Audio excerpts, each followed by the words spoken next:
Carole Baskin and her husband have accused Tiger King producers of betrayal in their first interview since Netflix released the show. The animal rights activist, whose rivalry with controversial figure Joe Exotic comprises a large chunk of the docuseries, has said she's received several death threats from strangers who have somehow discovered her phone number. Baskin, who is known locally to rush to the aid of injured animals, says she has received many prank calls from people she believes could be trying to do her harm, and is now unable to ride her bike to work. There's almost no way to describe the intensity of the feeling of betrayal, Howard Baskin told Tampa Bay Times, with Carole revealing she trusted the makers because of their history working in animal protection. However, it was to Baskin's surprise that an entire episode focused on the case of her ex-husband Don Lewis and Exotic's allegation that Baskin killed and fed him to her tigers.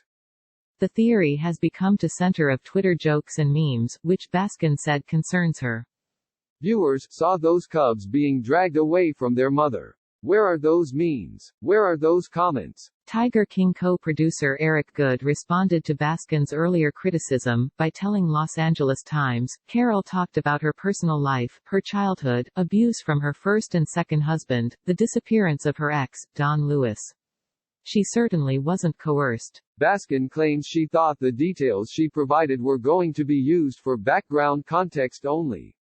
She also accused documentary makers of reflecting her work at Big Cat Sanctuary incorrectly. One moment sees her talking to the camera in front of a lion named Joseph who seems to be trapped in a tight enclosure, but Baskin said he was in there by choice and was able to walk out whenever he wanted. Major animal welfare charities have corroborated Baskin's claims, with Debbie Leahy, senior strategist of captive wildlife at the Humane Society, stating, "We hold Big Cat Rescue and the Baskins in highest regard. Not many sanctuaries do rescue and advocacy, and Big Cat Rescue does both, and they do them very well." Exotic is serving a 22-year prison sentence for hiring someone to kill Baskin as well as for killing tigers to make space at his nature park in Oklahoma. Netflix and representatives for Goode and co-producer Rebecca Chaiklin have been contacted for comment.